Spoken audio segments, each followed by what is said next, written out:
Personally, I'm a real technophile. I love it when technology feels intuitive and enhances my daily life. Otis has used the latest technology to completely redesign the safety chain of Gen360. They went from mechanical to electronic, and that changes everything.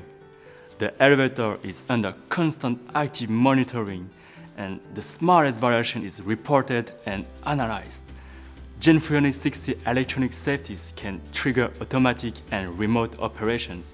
It can drastically reduce time of intervention. Otis technicians are informed in advance about the condition of the units and can better prepare their interventions. Gen360 brings elevator safety and services to levels that I had not seen yet in the industry. So for me, this is exactly the kind of smart technology that I want to promote, because everyone benefits.